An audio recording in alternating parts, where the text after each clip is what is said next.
It is of paramount importance that you seek to safeguard yourselves, your students, and your colleagues. There are some simple measures that would work in your interest and that of others. We are going to be exploring some of those.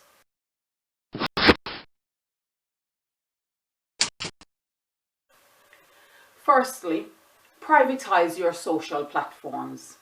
Keep private those things that could bring your character into disrepute. Where possible, avoid posting things that puts your professionalism in question. Secondly, use an information meter. Refrain from divulging personal information to students and even colleagues. Students are not your friends. They will ask personal information. Find ways of coyly changing the subject. Thirdly, be forgiving and understanding. Carrying grudges can be taxing. Learn to forgive colleagues and students when things go wrong. Seek to understand their position. Understanding does not mean agreeing or accepting. However, it can help to make relationships run more smoothly and productively.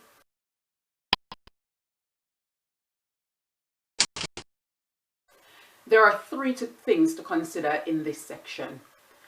Be eagle-eyed and dog-eared.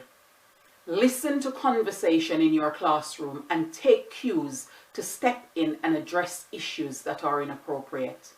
And also to follow up situations that needs your attention. Maintain clear visibility. Keep doors open when there are small groups of students with you in a room, and especially if you are working one-to-one with a student of any age or gender. Thirdly, duties, duties, duties. Most people detest duties. They can be laborious and even seem a waste of valuable time. Nevertheless, be present and do it well.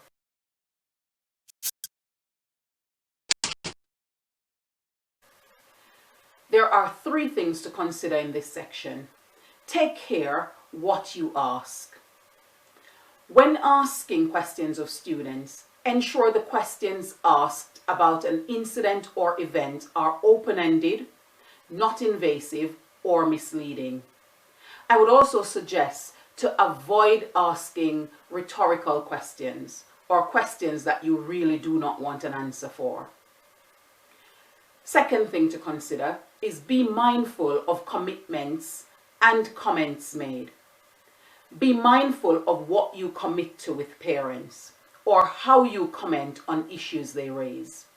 Listen and be prepared to investigate further and either correspond with them or have the relevant person address their concerns or bring them clarity. When communicating with students, be mindful how you comment and the insinuation that could be perceived behind what you say. Thirdly, ask questions more to gain clarity. Assume less to avoid messes or failure to meet deadlines.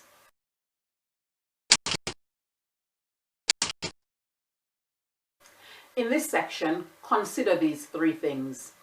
Be clear about accountability. Establish who is accountable for what and what your responsibilities are. Secondly, never promise absolute confidentiality to students. Do not put yourself in the position to destroy the trust the students have built up by giving them a false sense of security in you keeping their confidence. Be clear from the beginning that if you feel that they are at risk, unsafe, or threatened in any way, you will need to refer your concerns to someone who can investigate further. Thirdly, never badmouth another teacher or colleague with a student or parent. It is unprofessional and undermining. If there is complaint or concern raised, offer to investigate further or express your sympathies and explain that you are not able to make an informed statement on the matter. However, you will ensure that somebody gets back to them to try and resolve the matter.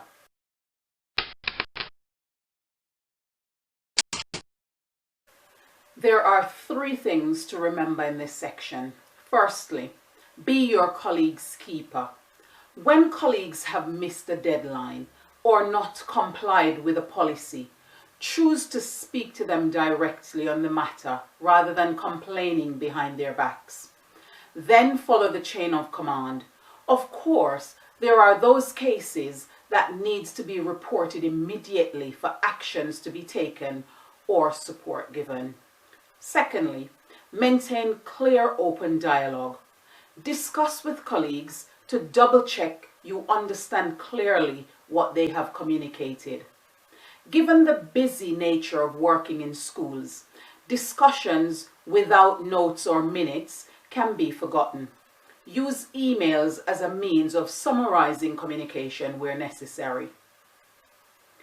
Thirdly, be understanding. The way others manage their work is based on their priority quadrant within professional guidelines and not yours. Follow up emails if colleagues have not come back to you. Teachers' workload is very demanding and timetables differ. Some teachers may delay reading emails until a time when they can give proper attention to them.